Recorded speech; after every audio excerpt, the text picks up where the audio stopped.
हाम्रो देशको सिस्टम बनाउने हो। भारतले यहाँ मिच्यो भन्ने हो कि हामीले मिच्न किन दिउँ भनेर सोच्ने हो। भारत यति लामो समयदेखि भारतीय सेना त्यहाँ बसेको छ भनेर हामीले भन्ने हो कि यति लामो समयसम्म हामीले बस्न किन दिउँ भनेर सोच्ने हो। रामजी विष्टले एउटा मुद्दा हालेको थियो सर्वोच्च अदालतमा 1950 को संविधान सन्धिको बारेमा। अदालतले भन्यो यो हामीले हेर्ने होइन। त्यो फाइल महाधिवक्ताको कार्यालयमा गयो ओरिजिनल, त्यहीँबाट देशको त्यो आधिकारिक नक्सा चोरियो। त्यही फाइलबाट चोरियो। कसले चोर्यो यो नक्सा? हेर्नुहोस्, देशका हर चिज बेच्न हामी तयार छौँ। न पार्लियामेन्ट काम गर्छ, न कोर्ट काम गर्छ, न तपाईँको सरकार काम गर्छ। म तपाईँहरूलाई एउटा रहस्य, पैसा छ। तपाईँ हामी काठमाडौँभित्र सेवा केन्द्रित गरिदिएको हुनाले गाउँको हर मान्छे काठमाडौँ आउने स्थिति कसले बनाए? पैसा नभएर हो। यदि यी विकास बाहिर लगिदिएको थियो भने त बाहिर हुन्थ्यो नि। त्यसकारण यो कुराबाट सोच्न थाल्नुपर्छ। अब सायद जति बेला काँकर भिट्टामा मेचीको नाप नक्सा भइरहेको थियो, भारतीयहरू सर्वे गर्दै थिए। हाम्रा नापिका मान्छे दार्जिलिङ डोल्न गए, बेलुका आउँदा सर्वे सिद्धिएको थियो। मेचीको नेपालको सिमाना खोलाको पारिपट्टि थियो, अहिले ओल्ला छेउमा आयो। अब कसलाई गाली गर्ने? यो पनि भारतलाई गाली गर्ने। उसका मान्छेले त पाए उसको देश बढाउँछ नि, पाए हामी बढाउँदैनौँ र। अनि जब समस्या आउँछ हामीलाई भयङ्कर राष्ट्रियता हुन्छ। समस्या भारत होइन, समस्या नेपाल आफै हो। यदि तपाईँ हामी चाहन्छौँ उसले हामीमाथि खेल नगरेर हामी डरो हुन सकौँ, हामी कहिले पनि डराउँदैनौँ। हामी उसले खेल्न नसक्ने बन्यौँ भने मात्रै हामी डरो बन्न सक्छौँ। नेपालका महाराज महाकाली नदीभन्दा पश्चिमपट्टि अतिक्रमण गर्न आउने छैनन् भनेपछि त्यता कर म उठाउँछु, उता कर तिमी उठाउ भनेपछि भोग त हामीलाई छोड्यो नि त। त्यसकारण उसले लुटेको जमिन। अब हाम्रो त्यस अर्थमा प्रमाण के हो भन्दा सुगौली सन्धि हो। सुगौली सन्धिको व्यवस्था अनुसार महाकाली भन्दा पश्चिम अतिक्रमण गर्दिन भनेपछि त महाकाली नदी नेपालभित्र पर्यो होला नि त। हामी मध्ये कसले यो नारा डिजाइन गर्यो? हामी मध्ये को त्यो राम्रो कवि थियो जसले यति राम्रो नारा बनायो, महाकाली नदी साझा पानी आधा आधा? यो त इन्डियनहरूले बनाइदिया होइन होला नि, यो नेपाली गीत कसले बनायो? म अलिकति कसरी यहाँहरू समक्ष राख्न चाहन्छु भन्दाखेरि, गएको साल म राजस्थान युनिभर्सिटीमा मलाई बोल्नलाई बोलाएको थियो। मैले त्यहाँ बोलेँ। त्यहाँ केही प्रश्नहरू उठेका थिए। ती प्रश्नहरूमध्ये 3वटा गम्भीर प्रश्न थिए। एउटा प्रश्न थियो 8वटा आतंकवादी व्यक्तिहरू नेपालबाट भारत छिरे र बम्बेको आतंककारी घटनामा ती व्यक्तिहरू नेपालबाट आएका थिए। त्यसैले नेपालले हाम्रो सुरक्षा थ्रेटलाई संवेदनशील हेर्न सकेन, एउटा प्रश्न थियो। यति लामो समय पछाडि पनि उनीहरू काठमाडौँबाट उडेको हवाईजहाज यो हाइज्याक भएको कुरो उहाँहरूले उठाउनु। त्यसपछि निरन्तर इन्डियाको सुरक्षा चीनबाट भइराखेको र नेपाल र चीनको सम्बन्धको बारेमा उहाँहरूले क्वेसन उठाउनु। मैले सहज रूपमा के भने भन्दाखेरि, ती आतंककारीहरू मैले थाहा पाएसम्म इन्डियाको पुलिसले पक्रिएका अधिकांश आतंककारीहरू तिनीहरूको बारेमा सूचना नेपाल प्रहरीले दिएको छ र केही आतंकवादीहरू तिम्रो बोर्डरमा कहाँ बसेका छन् भन्ने पनि जानकारी नेपालले दिएको छ र केहीलाई त पक्रिएर तिमीलाई दिएको पनि छ जो वास्तवमा नियम अनुसार मिल्दैन थियो। नेपालले सहयोग गरेको छ। दोस्रो कुरो, यदि ती मान्छे नेपाल आए अनि बम्बेसम्म आइपुगे भने काठमाडौँबाट रक्सोलसम्म आउँदा त नेपालको सुरक्षा प्रभावकारी रहेन। अनि तिम्रा रक्सोलबाट बम्बेसम्म चाहिँ केमा आइने? तिमी आफ्नो सुरक्षा संयन्त्र राम्रो राख्दैनौ अनि नेपालमाथि। तर यो भन्न सक्ने हाम्रा कर्मचारी भएनन् भारतमा, यसरी बोल्न सकेनन्। किनभने यसरी बोल्यो भने छोराछोरीलाई एआइएमएसमा भर्न पाइँदैन, यी अनेक खालका कुराहरू छन्। दोस्रो कुरो मैले भने तिम्रो प्लेन उड्छ, लखनऊमाथि हाइज्याक हुन्छ, कराचीबाट आएका मान्छे तिम्रो इन्डियन एयरलाइन्समा टिकट किन्छन्, अनि इन्डियन एयरलाइन्स चढेर भारत जाँदा लखनऊमाथि हाइज्याक हुन्छ, अनि तिमी नेपाललाई देश दिन्छौ। इन्डियन एयरलाइन्सको भ्रष्टाचार लुकाउन यो हाइज्याक नेपालमाथि लगाएर पन्जाबमा हवाईजहाज बसाएर तिमी कामदार पठाउँछौ अनि नेपालको त्रुटि हुन्छ। मैले यही भनेको छु, मेरो फेसबुकमा खोलेर हेर्नुहोस्, त्यो जस्ता तस्तै अहिले पनि सुन्न पाउनुहुन्छ। यो कुरो हाम्रा कर्मचारीहरू भन्न सक्दैनन्। अनि सुरक्षाको कुरो गर्दा मैले उहाँलाई भने जसका 60,000 मान्छे जसको सीमामा सुरक्षा गरेर बसेका छ त्यो देशबाट तिमी सुरक्षा देख्छौ। पहिलो कुरो हामी भारतप्रति हेरेर यी सब कुरा माग्ने हो कि पहिला हामीले हाम्रो देशको सिस्टम बनाउने हो? भारतले यहाँ मिच्यो भन्ने हो कि हामीले मिच्न किन दिउँ भनेर सोच्ने हो? भारत यति लामो समयदेखि भारतीय सेना त्यहाँ बसेका छ भनेर हामीले भन्ने हो कि यति लामो समयसम्म हामीले बस्न किन दिउँ भनेर सोच्ने हो?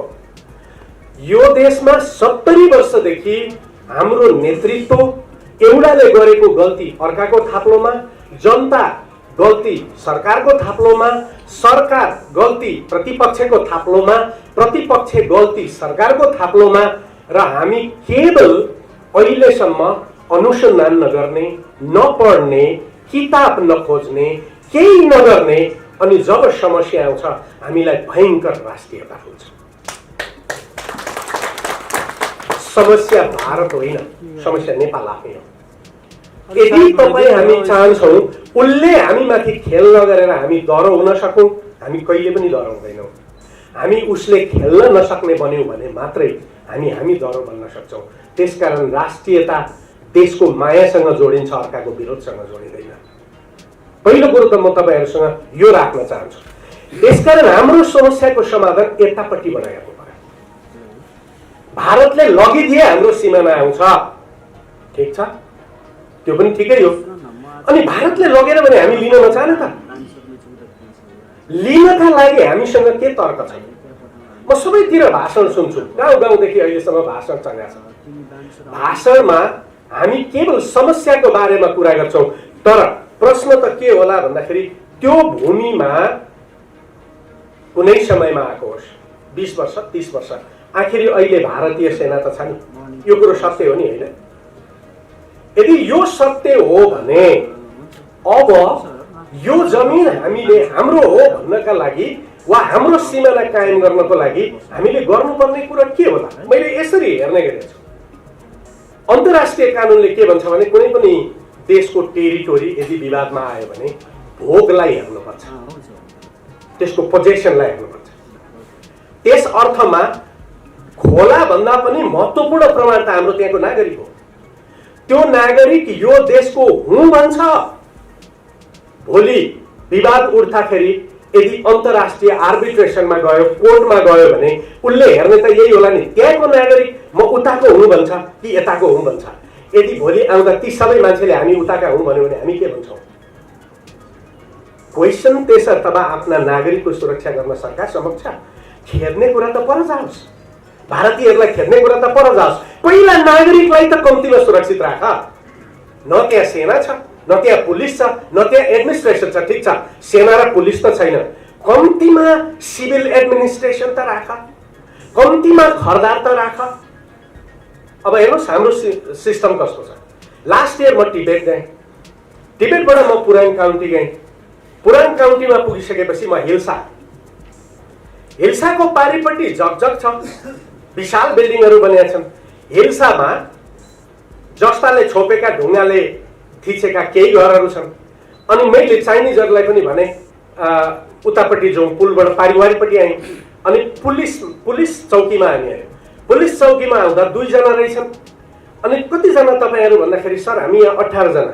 खोइ त अरू भन्दाखेरि अहिले जाडो भएर सबै तल सिमीकोट जानुभएको छ।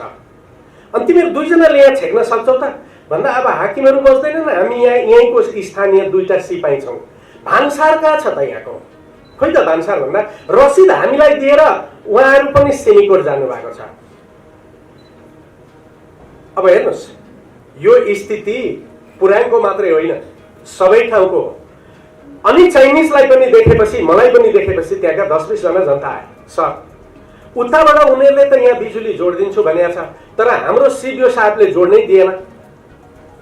अनि मैले चाइनिजहरूलाई भने तपाईँहरूसँग विद्युत छ भने जोडिदिनुहोस् न, बिचरा यतापट्टि बत्ती रहेन रहेछ।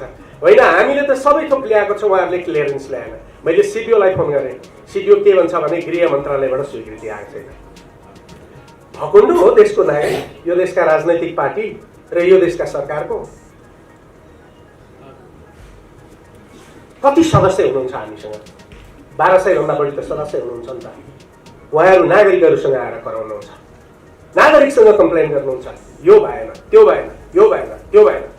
कसलाई विश्वास गर्नु? अब मैले समस्याको समाधान गर्नु, तपाईँ हामी नागरिकले। त्यसकारण पीडा यहाँनिर छ। देशले शासन गर्न नसक्दाखेरि समस्याहरू उठेका छन् आज। त्यसकारण पहिलो कुरो जमिन फिर्ता त दोस्रो स्टेप होला। पहिलो कुरो त एडमिनिस्ट्रेसन गरौँ न, जमिनमा हामी उपस्थित हौँ न।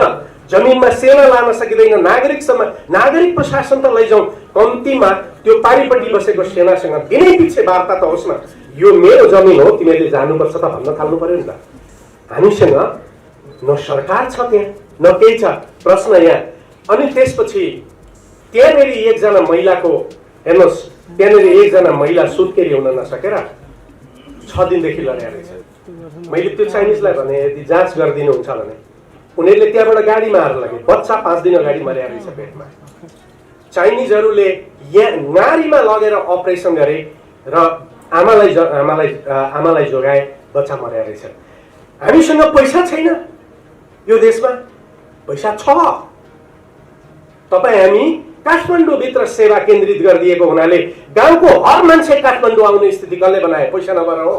यदि यी विकास बाहिर लगिदिएको थियो भने त बाहिर हुन्थ्यो नि। त्यसकारण यो कुराबाट सोच्न थाल्नुपर्छ। अब सायद हामीहरू जस्ता मान्छेले अलिक फरक तरिकाले सोच्न थाल्नुपर्छ। म यस्तो सोच्न थालेको छु। अब हामीले राष्ट्रलाई ओन गर्नुपर्छ कि राष्ट्रको स्वामित्व लिनुपर्छ कि भन्ने मलाई लाग्न थालेको छ। किनभने मैले उहाँहरूले पनि बोलाउनु भयो, आए। किनभने हामीले सरकारलाई सुनाउने त यही मञ्चबाट हो नि त। यत्रो दिन देशमा विवाद छ यो सम्बन्धमा, पार्लियामेन्टले केही गर्यो? पार्लियामेन्टले छलफल गर्यो यो बारेमा? इमर्जेन्सी कल हुँदैन यस्तो विषयमा पार्लियामेन्टमा? भनेपछि न पार्लियामेन्ट काम गर्छ, न कोर्ट काम गर्छ, न तपाईँको सरकार काम गर्छ। म तपाईँहरूलाई एउटा रहस्य भैरव दाइलाई पनि सुनाउनु पर्ने। यहाँहरू केही कानुन व्यवसाय हुनुहुन्छ, यहाँहरूलाई थाहा होला। रामजी विष्टले एउटा मुद्दा हालेको थियो सर्वोच्च अदालतमा 1950 को सन्धिको बारेमा। अदालतले भन्यो यो हामीले हेर्ने होइन। त्यो फाइल महाधिवक्ताको कार्यालयमा गयो, ओरिजिनल। त्यहीँबाट देशको त्यो आधिकारिक नक्सा चोरियो। त्यही फाइलबाट चोरियो। कसले चोर्यो यो नक्सा? हेर्नुहोस्, देशका हर चिज बेच्न हामी तयार छौँ। अघि नापीको कुरा उठ्यो, मलाई थाहा छ। म पटक पटक यो कुरो उठाइराखेको छु। आज होइन, 10 वर्षदेखि उठाइरहेको छु। जति बेला काँकरभिट्टामा मेचीको नाप नक्सा भइरहेको थियो, भारतीयहरू सर्वे गर्दै थिए। हाम्रा नापीका मान्छे दार्जिलिङ डोल्न गए, बेलुका आउँदा सर्वे सिद्धिएको थियो। मेचीको नेपालको सिमाना खोलाको पारिपट्टि थियो, अहिले ओल्ला छेउमा आयो। अब कसलाई गाली गर्ने? यो पनि भारतलाई गाली गर्ने? उसका मान्छेले त पाए उसको देश बढाउँछ नि, पाए हामी बढाउँदैनौँ र? हामीले भारतीयहरू डुल्न गइदिएका पारिपट्टि हामी पनि लान्थ्यौँ होला नि त। यी नापीका कर्मचारी खोजियो, अहिलेसम्म पार्लियामेन्टमा उठ्छ नि कुरा, सरकारमा उठ्छ नि कुरा। अनिलजीले त्यति बेला भाषण गरे बेला चुनावमा उठाउनु भयो यो कुरा, उठ्दैन नि कुरा। त्यसकारण तपाईँहरूप्रति हामीले अब उम्ला उठाउने बेला आएको छ। हामी नागरिकले बोल्ने बेला आएको छ। क्वेसन यहाँनिर छ। त्यसकारण परराष्ट्र मन्त्रालयसँग हुनुपर्ने होइन र भैरव दाइले भनेको डाटा? भोलि सरकारले वार्ता गर्ला, तपाईँहरू भन्नुहुन्छ प्रधानमन्त्रीले कुरा गर्नु पर्यो। प्रधानमन्त्रीले कुरा गर्दाखेरि के माग्ने मोदीसँग? मोदीजी यो चाहिँ हामीलाई दिनुहोस् भन्ने? मोदीले त प्रधानमन्त्रीले कुरा राखेपछि यो भन्ला नि तपाईँहरूको प्रमाण लिएर आउनुहोस्। अनि प्रधानमन्त्रीले प्रमाण कहाँबाट लाने? जनसङ्ख्याको विवरण पनि छैन, चुनावको विवरण पनि छैन, नक्सा पनि छैन। अनि भोलि प्रधानमन्त्रीले वार्ता गर्दा प्रमाण देऊ भनेर प्रधानमन्त्रीले भन्दा दिने प्रमाण के होलान्? ती प्रमाण कहाँ छन्? ती प्रमाण हुनुपर्ने परराष्ट्र मन्त्रालय होइन? म तपाईँहरूलाई एउटा अर्को अनुभव सुनाउँछु। आजभन्दा धेरै अगाडि 1947 को ट्रिटीको बारेमा, ब्रिटिस गोर्खाको बारेमा कुरा उठ्यो। अत्यन्तै धेरै शोषण छ भनेपछि माधव नेपाल परराष्ट्र मन्त्री हुनुहुन्थ्यो। उहाँलाई हामी भेट्न गयौँ। उहाँले तत्काल कर्मचारीहरूलाई त्यो 1947 को ट्रिटी दिनुहोस् उहाँहरूलाई भन्नु। 2 घण्टा पछाडि उहाँहरूले ट्रिटी खोज्दा भेट्नु भएन। अनि एकजना सहसचिवले के भन्नुभयो भने यो अप्रमाणित एउटा ऋषिकेश शाहले दिएको कपी मात्रै हामीसँग छ, 1947 को ट्रिटी छैन, 1947 को ट्रिटी पनि छैन, 1950 को ट्रिटी पनि छैन, सुगौली सन्धि पनि छैन, कुनै सन्धि छैनन्, कुनै सम्झौता छैनन्। अनि परराष्ट्र मन्त्रालय के गरेर बसेको छ? यी तथ्याङ्क अब हामीले खोज्नुपर्ने स्थिति छ नि। अब जिन्दगीमा परराष्ट्र मन्त्रालय भन्ने अफिसभित्र हाम्रो छिर्न सम्भव छ यति भाषण गरेपछि? छैन, छैन, सम्भव छैन। हेर्नुहोस्, त्यसैले पहिला हामी हाम्रा समस्याहरू समाधान गरौँ। पार्लियामेन्टेरियनले पहिला नाफी विभागलाई लगेर रक्षा मन्त्रालयमा हाल्ने इमर्जेन्सी बिल तपाईँहरू व्यक्तिगत बिल चलाउनुहोस् न। प्राइभेट बिलबाट पनि त लान सकिएला नि त्यो। तपाईँहरूले सबैले भन्ने कि यो टोपोग्राफी भूमि सुधार मन्त्रालयमा किता काट गर्ने अफिस होइन, यो सिमानाको निर्णय गर्ने अफिस हो। सिमानाको नाफी गर्दा बदमाशी हुन सक्छ, त्यसकारण त्यो रक्षा मन्त्रालयमा हुनुपर्छ। किन यो टोपोग्राफिक सर्वे बान्च अहिलेसम्म भूमि सुधार मन्त्रालयमा राखेको? किन अहिलेसम्म तपाईँको अन्य कतिपय यस्ता निकायहरू छन् ती त्यहाँनिर राखेका? प्रश्न त यहाँनिर छन् नि। भोलि मोदीलाई भनेर लिम्पियाधुराबाट हटाउला, फेरि अर्को यसै गर्ने। त्यसैले पहिला हामीले हाम्रो सिस्टमलाई डह्रो बनाऊ। म यहाँनिर भन्छु यहाँनिरका त्रुटिहरू। अब यसो भनेपछि मैले त तपाईँहरूलाई भने पनि छु नि, मैले अस्ति पनि भने, मैले एउटा कथन पनि सँगसँगै भन्दैछु।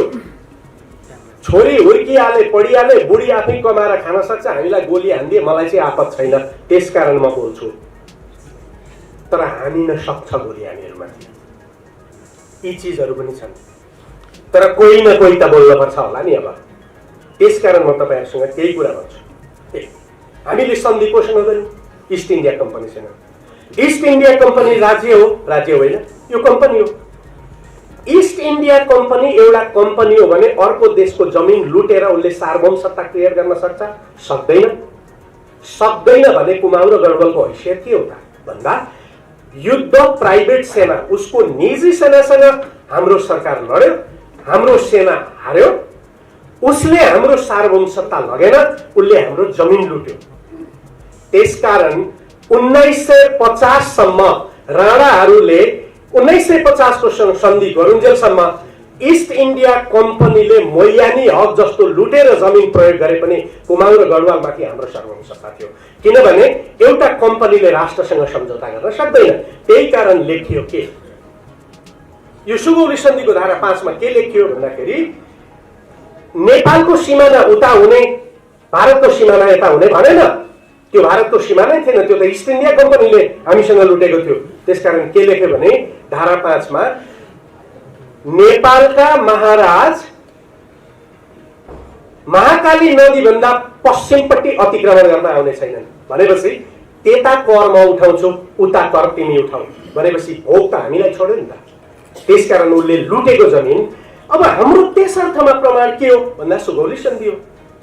सुगौली सन्धिको व्यवस्था अनुसार महाकाली भन्दा पश्चिम अतिक्रमण गर्दिन भनेपछि त महाकाली नदी नेपालभित्र पर्यो होला नि त। हामी मध्ये कसले यो नारा डिजाइन गर्यौं? हामी मध्ये को त्यो राम्रो कवि थियो जसले यति राम्रो नारा बनायो, महाकाली नदी साझा पानी आधा आधा? यो त इन्डियनहरूले बनाइदिए होइन होला नि, यो नेपाली गीत कसले बनायो? हाम्रो महाकाली नदी हाम्रो हो भनेर सुगौली सन्धिले भन्दा भन्दै हामीले महाकाली नदी आधा आधा हो भनेर हामी कसले गीत लेखेको थियो? राष्ट्रघात त त्यहाँबाट बन्या होला नि त। नेतालाई मात्रै गाली गरेर त नहुने होला। यो गीत लेख्ने त कोही कवि होला नि त। यो कवि पनि त राष्ट्रघाती होला नि त। हेर्नुहोस् त्यहाँनेरि समस्या। अब यो समस्या के हो अहिलेको? अहिलेको समस्या हामी के भनिरहेछौँ, इमिडिएटली यो सेना फर्किनुपर्छ, हामी त्यो भनिरहेछौँ। फेरि कहीँ कतै कतै के प्रश्न उठ्छ भन्दाखेरि हाम्रो सिमाना निर्धारण हुनु पर्यो।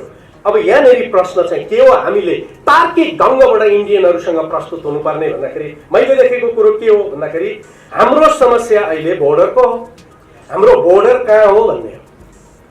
इन्डियन बसेको कि नबसेको, निक्लिनु पर्ने कि ननिक्लिनु त बोर्डर फिक्स भइसकेपछि होला नि। यदि हामीले भोलि बोर्डर त्यही रहेछ भने त निक्लिनु पर्दैन होला नि उसले। त्यसकारण पहिलो कुरा हामीले के निर्धारण गर्नु पर्यो, बोर्डर निर्धारण गर्नु पर्यो।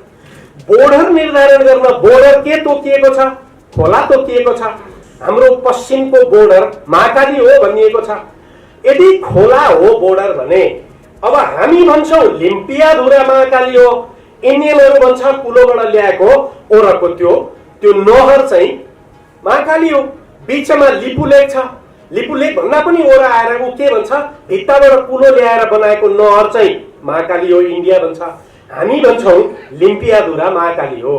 हामीसँग तथ्य र प्रमाणहरू छन् कि जियोलोजिकल्ली हाइड्रोलोजीको दृष्टिकोणबाट पानीको अनुपातमा, लम्बाइको अनुपातमा र अहिलेदेखि होइन उति बेला स्कन्द पुराणदेखि काली नदी त्यहाँ छ। र हिजो हामीले त्यस अर्थमा भनेको सुगौली सन्धिमा भनेको त्यो काली नदी भनेको लिम्पियाधुरा हो भनेर हामी भनिराखेका छौँ भने अब हाम्रो दायित्व के हो भन्दाखेरि लिम्पियाधुरा हामीले खोला हो भन्नु पर्यो।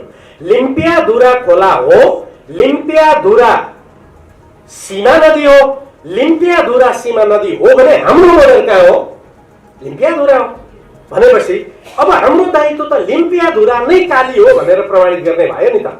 यस अर्थमा अहिले हामी बोर्डरको कुरो गर्नुभन्दा लिम्पियाधुरा नै काली नदी हो भन्ने प्रमाणित गर्ने स्रोत के छन् त, त्यो बारेमा खोजी नीति हुनुपर्ने होला नि। यदि लिम्पियाधुरा काली हो भनेर हामीले प्रमाणित गर्यौँ भने त्यसपछि इन्डियाले ननिक्लिएर सुख छ, इन्डियाले निक्लिने भन्न पाउँछ त्यति बेला। त हाम्रो लडाइँ कहाँ हो यस अर्थमा भन्दाखेरि वार्ताको टेबलमा तिम्रो लिपुलेक र तिमीले कुलो खनेर लगेको कुरो महाकाली होइन, लिम्पियाधुरा जो पार्वती कुण्डबाट निक्लिएको खोला छ त्यो काली हो भनेर प्रमाणित गर्ने भैरव रिसाल र युवराज सौरौलाले हो कि यो देशका टोपोग्राफरहरू, इन्जिनियरहरू, सर्वेयरहरूले हो? उहाँहरूलाई नक्सा लिएर बोलाए 97 को यहाँ छ, 1903 को यहाँ छ, उहाँहरू 50 वटा नक्सा देखाउनुहुन्छ। युवराज सौरौलाले भोलि आर्गुमेन्ट गर्ने यो केसमा भने मैले कुन चाहिँ नक्सा प्रयोग गर्ने त उहाँहरूले देखाउनु पर्यो नि त। कि वकिलले हो यो खोला यो हो भनेर, कि कविले हो खोला यो हो भनेर देखाउने भनेपछि अहिलेसम्म सरकार देशका यत्रा इन्जिनियरहरूलाई किन भन्न सक्दैन तिमी महाकाली नदी महाकाली हो भनेर प्रमाणित गर। तपाईँहरूलाई एउटा कुरा भनौँ, हिजो बेलुका म रातभरि बसेँ, रातभरि गुगलमा खोजेँ। जुन साथीहरूले यो नक्सा यहाँ छ भनेर भन्नुभएको थियो अस्तिका दिनबाट इन्डियाले ती सबै वेबसाइटहरू ब्लक गरे। कुनै पनि त्यो नक्सा अब खोल्दैन। भाग्यवश उनले झुकिएर ब्लक गर्न नसकेको एउटा डकुमेन्ट कि 1814 देखि 1947 सम्म ब्रिटिसहरू नेपाल यो भारत छोडेर जाँदाखेरि नेपालमा भएका जुन माइनुटहरू थिए ती माइनुट चाहिँ मैले प्रिन्ट गर्न पाएँ। करिब करिब 500 पेज मैले प्रिन्ट गरेँ। धेरै कुरा मैले प्राप्त गरेँ। त्यो इन्जिनियरहरू सर्वेयरहरू के गरिरहेछन्, हामीलाई त उहाँहरू यस्तो भाषणमा आएर भन्नुहुन्छ यो 98 कोमा यता खोला छ, 99 कोमा उता। मलाई चाहिने उहाँको नक्सामा कहाँ कुन नक्सामा कता खोला बगेको छ होइन, मलाई चाहिने चिज के हो भन्दाखेरि लिम्पियाधुरा काली हो भन्ने प्रमाणित त इन्जिनियरले गरिदिनु पर्यो नि। यदि इन्जिनियरले यो गरिदिएन भने तपाईँ हामी भन्छौँ केपी ओलीले वार्ता गरेनन्, केपी ओलीले के गरेर वार्ता गर्ने यो बेकार। तपाईँ हामी सबै प्रधानमन्त्री र सरकारको नाममा कुरा फ्याँकेर अनि हामी भन्दैछौँ सरकारले होइन, सरकारलाई यो प्रमाण त दिनुपर्ने होला नि त। देशका निकायहरूले पार्लियामेन्टमा त यो कुरा हुनुपर्ने होला नि त। नापी विभागका महानिर्देशकलाई बोलाएर सोध्नुपर्ने होला नि, सर्वे डिपार्टमेन्टको मान्छेलाई बोलाउनु पर्ने होला, हाइड्रोलोजीको मान्छेलाई, सिँचाइ विभागको मान्छेलाई बनाउनु होला। वनले नक्सा बनाएको रहेछ, तपाईँको जल स्रोतले बनाएको रहेछ। एउटा नक्सा भेट्टाएँ हिजो मैले कि नक्साले बनाएको टेङ्कर जलाधार आयोगमा जलाधार क्षेत्रको नक्सामा अघि उहाँले हाम्रो ठगुन्नाजीले भनेका जुन गाउँहरू हुन् ती गाउँहरू नेपालको सिमानाभित्र रहेछ। 1991 मा बनेको नक्सा एउटा रहेछ, रङ्गीन नक्सा। तर त्यसको पछिल्लो पार्ट मात्रै छ, अघिल्लो पार्ट छैन। पछिल्लो पार्ट देखाउँछ तर नेपालको अघिल्लो भाग चाहिँ त्यहाँ छैन। त्यो जलाधारले बनाउँदा त्यो नेपालमा हाल्न सक्यो? त्यो सर्वेले बनाएको होइन, यो त वाटरसेड प्रोजेक्टले बनायो। त त्यही नक्सालाई समातेर सर्वेले हिजो नक्सा किन बनाउन सकेन? त्यसकारण मेरो दाबीका साथमा भन्छु, कुछ न कुछ नापी विभागभित्र छ। सरकारले अनुसन्धान गर्छ कि? अनि सरकारले यो अनुसन्धान नगरिकन कुरा गर्नुको तुक छ? राष्ट्रियताको कुरा गर्नु बद्रीजी अनि यहाँ कविता भनेर हुनेवाला छ? उनले मिचेको होइन, हाम्रैले ठगेर खाइसके नि त। काल आउनुभन्दा जुम्रा लाग्नु नराम्रो हो भन्छन् क्या। काल त पछि आउने हो, काल त जुम्राले ल्याउने हो नि त। पहिला जुम्रा टिपौँ न अनि त्यसपछि कालका बारेमा सोचौँला। म यो सोध्छु। अब तपाईँको लिम्पियाधुरा यदि हामीले सिमाना कायम गर्यौँ भने भारतीय फौजले छोड्नुपर्छ। त्यसकारण हामी लजिकल्ली जाउँ। म सबै यहाँहरूलाई यसरी तर्क गर्न अनुरोध गर्छु। हाम्रो विवाद बोर्डरको हो। बोर्डरसम्म इन्डियन पुलिस आएको छ, इन्डियन आर्मी आएको छ, कालापानीसम्म। बोर्डरको डिस्प्युटलाई निर्धारण गर्ने खोला हो। खोला लिपु लेक हो वा लिपु खोला हो वा लिम्पियाधुरा हो। हाम्रो भनाइ भोगको आधारमा र हाम्रो भनाइ अनुसार सुगौली सन्धिको आधारमा यो महाकाली नदी बनेको लिम्पियाधुरा हो। लिम्पियाधुरा किन हो भन्दाखेरि त्यति बेलाका नक्सामा पनि लेखिएको छ। दोस्रो कुरो यो लामो छ, यसको पानीको बहाव धेरै छ र यसलाई नै काली इतिहासदेखि मान्दै आएको छ। त्यसैले हामी प्रमाणित गरौँ न लिम्पियाधुरा काली हो। इन्डियाले नहटेर हुन्छ, इन्डियाले नहटेर हुन्छ त्यसपछि। तर मैले इन्डिया हट भन्यो भने इन्डिया हट्दैन। त्यसकारण हाम्रो दायित्व छ लिम्पियाधुरा हाम्रो सिमाना हो भनेर प्रमाणित गर्ने। देशका हर नागरिकले यो कुरो खोज्नु न। पश्चिममा बस्ने सब साथीहरूले पुराना देउडामा पो यो कुरो भनेको छ कि त्यहाँबाट खोज्न थालौँ न। अनि त्यसपछि प्रमाण हामीले खोज्नु पर्ला। किनभने यदि इन्डियाले मानेन भने अन्तिममा त हामीले अन्तर्राष्ट्रिय अदालतमा जान्छ। अब भोगको दृष्टिकोणबाट मैले धेरैवटा फैसलाहरू हेरेँ अन्तर्राष्ट्रिय कोर्टका, अरू देशका। बांग्लादेश र इन्डियाको बीचको बे अफ बंगालको मुद्दा, बांग्लादेश र बर्माको बीचको बे अफ बंगालको कुरा, थाइल्यान्डको कुरा, सबै ठाउँमा एउटै कुरो कोर्टहरूले के हेर्दो रहेछ भने त्यहाँको मान्छे कतापट्टि छ, त्यहाँको मान्छेको कागज कसको सर्टिफिकेट छ, कसको देशको सर्टिफिकेट छ, त्यहाँको मान्छेले कसको देशको पासपोर्ट बोकेको छ, त्यहाँको मान्छेले कसको देशको नागरिकता बोकेको छ। अघि धेरै साथीहरूले भन्नुभयो अब यो कुरो थाहा पाउँदा ओर्दा त उतातिर त सबै तीनवटा गाविसका मान्छेहरूलाई त रासन कार्ड दिइसक्ने होला नि। अनि तिनका रासन कार्ड उसले 2 रुपियाँमा चामल दिएछ भने हामीले छोड भने पनि भोलि विवाद साँच्चैकै यहाँनिर पुगेर फिल्ड स्टडी गर्नु पर्यो भने त हाम्रो त इन्डियन हो भन्छ उसले। त्यसकारण हाम्रो सरकारको यहाँनिर हो त्यति बेला सरकारले के जवाब दिन्छ नागरिकलाई। त्यसैले रातारात कर्मचारी कम्तीमा पठाएर ती नागरिकको सुरक्षित गर्नुहोस्। पहिलो कुरो यहाँ होला, सांसदज्यूहरूले यो कुरो भनिदिनु पर्यो त्यहाँ। अब सम्झौता छ, त्यो सम्झौताले सिमाना स्पष्ट रूपमा खाली भनेको छ। त्यहाँभित्र कुनै एउटा देशको फौज आउँछ, महेन्द्रले स्वीकृति दिए, यो दिए, यहाँभित्र खेलाडीहरू धेरै छन्। अहिले यही मोमेन्टभित्र पनि के छ भने उग्र राष्ट्रवादी भएर एउटालाई सत्तामा ल्याउने, अर्कालाई सत्तामा ल्याउने। यहाँ कता कता नेपालीहरू धेरै राष्ट्रवादी भएको त यो बहाना मात्रै त होइन भन्ने पनि बेला बेला मलाई लाग्छ। नियत अर्कै छ। अनि यो काला पानी उसले खायो, यसले खायो भनेर आफ्नो मान्छे माथि ल्याउनु पर्ने पनि रहेछ क्या। कसैलाई राजा ल्याउनु पर्ने छ यसबाट, कसैलाई अर्को ल्याउनु पर्ने छ। यी कुराहरू हामी साँच्चैकै राष्ट्रियताका लागि लडेका छौँ। क्वेसन यहाँनिर पनि उठ्छ। अब महेन्द्रले दिएको होस् वा नहोस्, महेन्द्रले दिँदा जमिन बेचिन्छ, महेन्द्रले दिएको भए पनि मिल्दैन नि त। महेन्द्रलाई गाली गर्ने कुरा बेग्लै होला, तर महेन्द्रले दिए अब हामी छोडौँ हुन्छ र हुँदैन। तर महेन्द्रले दिएको घटना कहीँबाट पनि देखिँदैन। यो कुरो अहिले उठाउनु पनि हुँदैन म भन्छु। किनभने भोलि उसले यसैलाई लिएर खेल्छ भने किन हामी उसलाई यो आधार दिने? हामी लडौँला नि। भोलि यस्तो रहेछ भने त इतिहासमा लेखौँला नि, राजा पनि राष्ट्रवादी भनेको थियो होइन रहेछन्, पछि किताबमा लेख्ने होला नि। अहिले ल्याउने कुरा हो र त्यो? अहिले ल्याएर हामीले जनसङ्ख्या बाँड्ने हो र? अहिले त्यो कुरो होइन। अब ऊभित्र आयो, अहिलेसम्म एग्रेसन थियो, हामीले बुझ्नुपर्ने कुरा। ऊ सिमानाभित्र आयो, कालापानीसम्म आयो, अहिलेसम्म अतिक्रमण थियो। अतिक्रमण हामी टोलरेट गरेर बस्यौँ। तर अहिले उनले नक्साभित्र यो हाल्यो।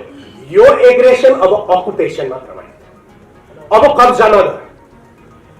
यो अकुपेसनको विरुद्धमा लड्ने रणनीति, कानुन र वार्ता हिजो एग्रेसनमा लड्ने जे हो त्यही हुँदैन। आज उसँग नक्सा छ, नक्साभित्रको जमिन छ। हिजो उसँग नक्सा थिएन, जमिन उसँग थियो, जमिन छोड भन्दा हुन्थ्यो।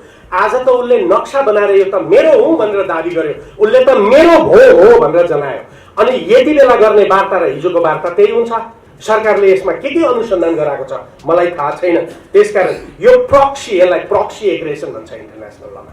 प्रक्सी एग्रेसन पनि एग्रेसन नै हो। त्यसकारण यसको आधारबाट हामीले लड्नुपर्छ। अब यस अर्थमा बिना प्रमाण हामी लड्न सक्दैनौँ। प्रमाण सृजना गर्नुपर्ने आवश्यकता छ। प्रमाण 1, 2, 3, 4 क्याटेगोरिकल्ली हामीले निर्माण गर्नुपर्छ। महाकाली नदीको प्रमाण निर्माण गर्नु पर्यो। इन्डियनहरू कहिलेबाट आएर बसे भन्ने कुराको प्रमाण निर्धारण गर्नु पर्यो। 2 फेजमा उनीहरू कालापानी आइपुगेका छन्। पहिला लिपुलेकसम्म आए, लिपुलेकबाट कालापानी आए, त्यसपछि मन्दिर बनाए, त्यसपछि टनल खने, त्यसपछि परबाट पुलो ल्याए। यी चिजहरू हामीले 1 बाई 1 प्रमाणित गर्नुपर्छ। अनि नक्सा पनि राखेपछि यो स्ट्याटस पेपर प्रेजेन्ट नगरिकन, यो स्ट्याटस पेपर तयार नगरिकन जनसङ्ख्याको आधारमा, इलेक्सनको आधारमा त्यहाँका सबै नागरिकहरूको नागरिकताको प्रतिलिपि ल्याएर अहिले प्रमाणित सरकारले गरेर फाइल बनाएर हामीले यत्रो ढड्डु बनाएर भोलि लड्न पर्ने होला नि त इन्डियासँग। त हामीले वार्तामा जाने भने के चिया खाएर दुईतिर कुरा गर्ने हो? अस्ति सी जिनपिङ आउँदा हामीलाई 22 लाख कि 23 लाख कति रेमिनी दिँदा सही गरे जस्तो हो र? यो वार्ता भन्ने लडाइँ हो। यो वार्तामा हरेक शब्दमा प्रमाणको कुरो उठ्छ। हाम्रो टिम र उनीहरूको टिमको बीचमा बस्दा यो ढड्डु या हेर यो के हो, यो नागरिक कसको हो, तेरो रासन कार्ड छ भन्न सक्नुपर्छ होला नि। हामीले वार्ता भने के ठानेका छौँ भने त्यो अस्तिका दिन देशमा यत्रो आन्दोलन छ, कुनै एउटा प्रदेशका सभासदहरू चाहिँ डोरी तान्ने खेल खेल्दै रहेछन्। त्यो डोरी तानेर जित्ने हुन्छ नि। हामी त डोरी तानको खेल पो हो कि यो वार्ता भन्ने ठानिरहेछौँ? यो होइन। हामी डिप्लोमेसीमा साह्रै कमजोर रहेछौँ। डिप्लोमेसीलाई कसरी डह्रो बनाउने भन्ने हो भने यो स्ट्याटस पेपर पहिला बनाउनु पर्छ होला। यो स्ट्याटस पेपर बनाउन भैरव विशालको काम होला, यो स्ट्याटस पेपर बनाउन द्वारिका ढुङ्गेलको काम होला, यो स्ट्याटस पेपर बनाउन युवराज सङ्ग्रौलाको काम होला, यो स्ट्याटस पेपर बनाउन अरू थुप्रै देशका बुद्धिजीवीहरूको काम होला र त्यसलाई परराष्ट्र मन्त्रालयले संयोजन गर्नुपर्ने होला नि। यत्रो दिन हो, उहाँलाई त एक दिनभित्र बोलाइएछ, बुढेसकाल भएको हुनाले दाइलाई बोलाएको होला। हामी त छौँ कि छैनौँ उहाँहरूलाई थाहा पनि छैन। स्ट्याटस पेपर नबनिकन वार्ता हुन्छ? तपाईँ हामीले माग गर्ने त स्ट्याटस पेपर देखाऊ भन्नुपर्ने होला नि, बनाऊ भन्नुपर्ने होला नि।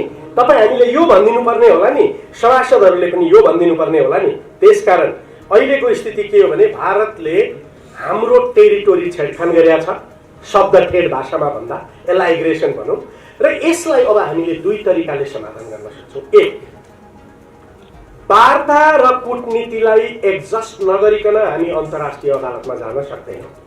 ठाडै वार्ता नगरी हामी सिधै जान मिल्दैन। पहिला हामीले वार्ता एडजस्ट गर्नुपर्छ। वार्ताबाट नमिलेको स्थिति स्थापित हुनुपर्छ। अनि मात्रै हामी संयुक्त राष्ट्र सङ्घको महासभामा, अनि मात्रै हामी अन्तर्राष्ट्रिय अदालतमा जान सक्छौँ। त्यसकारण वार्ता अनिवार्य छ। सबै देशको चाहना हुन्छ कि वार्ताबाट समस्याको समाधान गरौँ। हामीले पनि यही नै चाहने हो। तर वार्ता नेताहरूले गर्ने होइन, वार्ता एक्सपर्ट्सहरूले गर्ने हो। नेताहरूले त सिग्नेचर गर्ने हो। त्यसैले नेताहरू वार्तामा बस्नुहुन्छ भने पनि सुनेर बस्ने हो।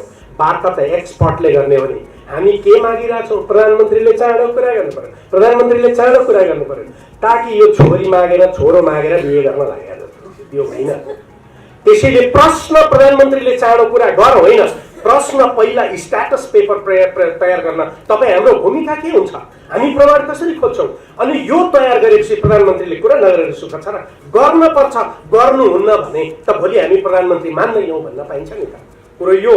त्यसकारण हामीले पहिला कूटनीतिमा जानुपर्छ। कूटनीतिमा जानको लागि सरकारले 3 तहको कमिटीहरू गठन गर्नुपर्छ। मैले देखेको एउटा सरकारको माथिल्लो लेभलको परराष्ट्र मन्त्रीले नेतृत्व गर्ने एउटा समिति बन्नु पर्यो। परराष्ट्र मन्त्रालयका त्यसलाई कार्यान्वयन गर्ने एक्सपर्ट्स कर्मचारीहरूको एउटा कमिटी बन्नु पर्यो र देशभित्र आइडेन्टिफाई नभइकन काम गर्ने एक्सपर्ट्सहरूको टिम बन्नु पर्यो। नत्र उनीहरूलाई पनि किन्न सक्ने सम्भावनाहरू हुन्छ। त्यो टिमको हो, यसरी टिम बन्नु पर्यो र त्यो टिमले यो पेपरहरू तयार गर्नु पर्यो। यसबारेमा सरकारले यसो गरोस्, मेरो अनुरोध हो। अब त्यसपछि यदि कूटनीतिबाट सफल भएन भने मैले अहिले यहाँहरूलाई बताउन सक्ने कुरो के मात्रै हो भने इन्डियाले सेक्युरिटी र बोर्डरको कुरामा म अन्तर्राष्ट्रिय अदालतको न्यायालयको क्षेत्राधिकार मान्दिनँ भनेर रिजर्भेसन गरेको छ। तर हामीसँग उपाय छन्। यो सिमाना र सेक्युरिटीको मात्रै कुरा होइन, यो हाम्रो सोभरेन्टीमाथिको आक्रमण हो। सोभरेन्टीको माथिको आक्रमण इन्चमा हुँदैन। त्यसकारण 1 इन्च छोड्दैनौँ, हाम्रो 1 इन्च छोड्दैनौँ, जमिनको त कुरा हो।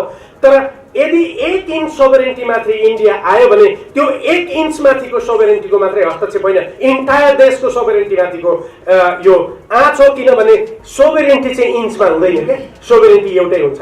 पानीमा एक थोपो विष हालेपछि पानी हाल्या ठाउँको पानीमा मात्रै हाले होइन, खोलामा हाले हो। क्वेसन यो। त्यसकारण यो सोभरेन्टीको कुरामा हामी जान सक्छौँ। अब यसो गर्दाखेरि तत्कालै सेक्युरिटी सुरक्षा फौज जानु आवश्यक। यदि वहाँ जाँदा लडाइँ हुन्छ भने कम्तीमा हेडक्वार्टरमा त गएर बस, हेडक्वार्टरमा त जानु पर्यो नि त। त्यसपछि परराष्ट्र मन्त्रालयलाई इमिडिएटली रिस्ट्रक्चर गर्नुहोस्। परराष्ट्र मन्त्रालयलाई रिस्ट्रक्चर गरेर यो समस्याहरू, आउने समस्याहरू पनि समाधान गर्नका लागि सक्षम बनाउनुहोस् र परराष्ट्र मन्त्रालयभित्र अहिलेका सबै विवादित ठाउँहरूको अध्ययन गरेर वार्ता गर्न सक्ने छुट्टै सीमाको वार्ता एउटा एक्सपर्टाइज परराष्ट्र मन्त्रालयभित्र निर्माण गर्नु पर्यो। र मेरो मागदारी त्यस अर्थमा छ कि इमिडिएटली टोपोग्राफी डिपार्टमेन्टलाई रक्षा मन्त्रालय अन्तर्गत लानुहोस्। यी नगरिकन के को वार्ता गरौँ? यदि यो गर्नुहुन्न भने तपाईँले देश जोगाउन सक्नुहुन्न भन्ने मैले ठगुन्ना मान्यज्यूलाई पनि भन्नुपर्छ, अनिलजीलाई पनि भन्नुपर्छ। तपाईँहरू दुवैजना नेता हो, तपाईँहरूलाई कराउने हाम्रो अधिकार, तपाईँहरूले हामीलाई कराउने अधिकार छैन। हामीलाई काम लगाउने तपाईँहरूको जिम्मेवारी हो, हामीलाई काम लगाउनुहोस्। ओके, त्यसकारण यसलाई हामीले तत्काल यो अगाडि जानुपर्ने अवस्था छ। यसो गरिएन भने हामीले यो देश जोगाउन सक्दैन। अब लास्टमा म तपाईँहरूलाई एउटा कुरा भन्छु। सुशील कोइराला प्रधानमन्त्री भएको बेला गृह मन्त्रालय मार्फत नेपाल र भारतको बोर्डरलाई सुरक्षित गर्नको लागि के गर्न सकिन्छ र यो बोर्डरलाई कसरी हामीले मोनिटरिङ गर्ने हो भन्ने बारेमा गृह मन्त्रालयमा बैठक भयो। सशस्त्रको प्रतिनिधि, नेपाल प्रहरीको प्रतिनिधि, गृह मन्त्रालयको प्रतिनिधि, त्यो नेपाल इन्टेलिजेन्स त्यो उसको सहित बसेर छलफल भइसकेपछि मैले उहाँहरूलाई भने यो आयोग जस्तो, कार्यदल जस्तो बनाएर यो नगरौँ। यो सीमाको बारेमा काम गर्दा यस्तो खुला गरेर यो एकदम चाहिँ निम्ता दिएर बिहे भोज लगाएर बिहे गरे जस्तो गर्नु हुँदैन। यो सुटुक्क गर्नुपर्छ यस्ता कामहरू। मैले भने तपाईँहरूले विश्वास गरेर काम लगाउनुहोस्, हामी काम गर्छौँ, हामीलाई किन पद चाहिएको छ, त्यसकारण हामीले एउटा काम गऱ्यौँ। त्यो काम गर्दाखेरि 7 दिनसम्म लगाएर हामीले धेरै अध्ययन गऱ्यौँ र एउटा डकुमेन्ट 33 पेजको डकुमेन्ट बनायौँ। हामीले पुरै अध्ययन गरेर सिमानाको नक्सा समेत हेर्दाखेरि एउटा के फिजिबल देखियो भने सीमा खुल्ला छ, अहिले काँडे तार लाउने अब सम्भव छैन र यहाँदेखि वहाँसम्म बाटो बनाएर पनि सीमाना सुरक्षा गर्न सक्ने स्थिति छैन। यसको अल्टरनेटिभ व्यवस्था के हुन सक्छ? हामीले देख्यौँ यदि हरेक 2 किलोमिटरमा एउटा 1.5 लाखको त्यो पुलिसहरू नेताका घरमा बस्ने पोस्ट हुन्छ नि, हो त्यस्तो पोस्ट बनायौँ र एक-एकवटा पावरफुल सिसिटिभी पल्लोमा राख्यौँ भने त्यसले त्यो 2 किलोमिटर कभर गर्ने गरी यदि 10 जना सेक्युरिटी फोर्स त्यो 2 किलोमिटरमा हिँड्ने हो भने उसले दिनमा 4 चोटि 5 चोटि हिँड्न सक्ने रहेछ र ऊ त्यो पोस्टमा बस्छ। सिसिटिभी राखेर हामी पुरै देशको हाम्रो सिमानामा यो पोस्टहरू क्रिएट गरौँ र सिसिटिभीबाट मोनिटरिङ गरौँ र त्यो सिसिटिभीबाट आएको पिक्चरहरू स्क्यानिङ गर्ने र हेर्ने काठमाडौँमा गृह मन्त्रालयले एउटा डिपार्टमेन्ट बनाएर सिमानाको गरोस्। हामीले त्यो बनायौँ, हिसाब गऱ्यौँ, जम्मा 33 करोड रुपियाँ लाग्ने रहेछ त्यो गर्नको लागि र सशस्त्रको फौजलाई 55,000 गर्नुपर्ने रहेछ, अहिलेको 38,000लाई बढाएर माथिल्लो सिमाना पनि गरौँ, त्यही सिमाना पनि गऱ्यौँ। तर मलाई त पहिला पनि सुरक्षा आयोगमा बसेर काम गर्दा थाहा भइसकेको थियो कि हाम्रो देशको राष्ट्रिय यो इन्टेलिजेन्सको काउन्टर इन्टेलिजेन्स पहिल्यै एउटा राजदूतले भनेर त्यो काउन्टर इन्टेलिजेन्स डिपार्टमेन्ट हटाएको प्रधानमन्त्रीलाई र कसैलाई पनि थाहा रहेन रहेछ। पछि म गएपछि यो कसले हटाएको भनेर खोज्दै जाँदा पो एकजना अन्तरिम शासनकालका एकजना मन्त्रीले हटाइदिए रहेछ। हामी त त्यस्ता राष्ट्रवादी मान्छे हो नि त, जसले विदेशी इन्टेलिजेन्सको भनाइमा तिम्रो काउन्टर इन्टेलिजेन्स डिपार्टमेन्ट हटाइदेऊ भन्दा हटाइदिन्छ। हामी भन्दा राष्ट्रवादी त दुनियाँमा कोही छैन। तर्कको कुरा त होइन। अनि अहिले महाकालीमा हामीले हाम्रो सोभरेन्टी सुरक्षित गर्नु छ, गर्न पर्ने त हाम्रो सोभरेन्टी हो नि। फेसबुकमा आउँछन् म खुकुरी उद्याउँदैछु, भारत मिसाइल बोकेर बसेको छ, तिम्रा खुकुरी उद्याएर केही हुनेवाला छ? तर्क उद्याउन सक्छौ भने ओट उद्याउ, तर्क उद्याउ, खुकुरी उद्याएर हुनेवाला छैन। तर्क आउनु पर्यो। त्यसपछि त्यो पेश भयो, त्यो डकुमेन्ट पेश भयो। यति बुरी तरह त्यो डकुमेन्ट फ्याँकियो गृह मन्त्रालयभित्र कि त्यसलाई त्यहाँभित्र छलफलमा पनि आउन दिएन। त्यसपछि त्यो सरकार गयो, फेरि अर्को सरकार आयो, फेरि शक्ति बस्नेतजी आउनुभयो गृहमन्त्री। उहाँले कहीँबाट थाहा पाउनु भएछ यस्तो बनाएको थियो, उहाँले मलाई बोलाउनु भयो, म आउँछु युवराज सर त्यहाँ भन्नुभयो। होइन तपाईँ मभन्दा अब भाइ नै जस्तो भए पनि अहिले गृहमन्त्री हो नि, गृहमन्त्री भएको बेला मै आउनुपर्छ, म दौडिएर गएँ। तर त्यो तपाईँका गेटलाई तपाईँ को हो भनेर सोध्ने चाहिँ नपाल्नु भने त्यहाँ बाहिर पुलिस पठाइदिनुहोस् है भनेर भने। बाहिरै बसेर छ पुलिस, मलाई भित्र लग्यो। मैले उहाँलाई 3 घण्टा ब्रिफिङ गरेर यो दिएँ, यसपछि पनि लागु भएन। के तपाईँ हामी भारतको कुरा गर्छौँ? तपाईँ हामी हाम्रा देशका संयन्त्र बेच्छौँ, नक्सा बेच्छौँ, सम्झौता बेच्छौँ। पहिला सरकारले देश करेक्ट गरोस् न, प्रशासन करेक्ट गरोस् न। त्यहाँ भारतले भोलि बाध्य भएर छोड्नुपर्छ हामीसँग प्रमाण सृजना गरियो भने। त्यसकारण जबसम्म देशको प्रशासन जनता लुटेर बस्छ, देशको कर्मचारी जनता लुटेर बस्छ, देशप्रति उसलाई छैन, उसका छोराछोरी पिआर र डाइभर्सिटी भिसा लिएर बाहिर बसेका छन्, ऊ यहाँ बुढेसकालमा बाहिर बस्दा हेर्छन् भनेर सत्तामा कर्मचारी भएर बसेका छ। अनि तपाईँ हामीलाई कहिले हो तेल भिसामा जाने समय पर्खेर बसेका छौँ। कसैलाई देशको माया छैन। अहिले एकैछिनमा छोराछोरीलाई कुनै राजदूतले पठाइदिए हुन्थ्यो भनेर भन्यो। सबैभन्दा आश लाग्दा पत्रकार 9 बजे भोज खान पुग्छन्। अनि त्यो लिम्पिया धुरा कायम गराइसकेपछि चाहिँ के गर्ने होला? कोदो रोप्ने? देशभित्रको शासन त यो छ त। त्यही कारण मैले भने यस्ता बोल्नेहरूको आयु त्यति लामो हुँदैन, तर पनि बोल्नुपर्छ। त्यसकारण मेरो गुनासो छ संसदप्रति, किन संसद यो विषयमा छलफल गर्दैन? किन संसद हामीलाई बोलाएर बोल्न दिँदैन त्यहाँभित्र? किन प्रधानमन्त्री देशका सबै एक्सपर्ट्सहरूसँग बोलाएर छलफल गर्नुहुन्न? उहाँ त बिरामी हुनुहुन्छ, उहाँका परराष्ट्र मन्त्री र रक्षा मन्त्रीले त बोलाए हुन्छ नि। किन देशका नेताहरू हामीसँग बोलाएर छलफल गर्दैनन्? हामीसँग भने मसँग र उहाँसँग मात्र होइन, तपाईँसँग पनि। अनि वार्ता भयो भने हारेर आउने के तपाईँहरू भन्नुहोस्, यहाँभन्दा बढी मैले बोल्न पर्छ? पर्दैन, मैले सिद्ध्याएँ। तर जुन देशका नागरिक देशप्रति इमान्दार हुँदैनन् नि, त्यो देश बाँच्दैन। तपाईँ हामीमा बेइमानी गरिन्छ। तपाईँ हामी लर्को लागेर डिभी भर्नेका बाबुआमा हौ। तपाईँ हामी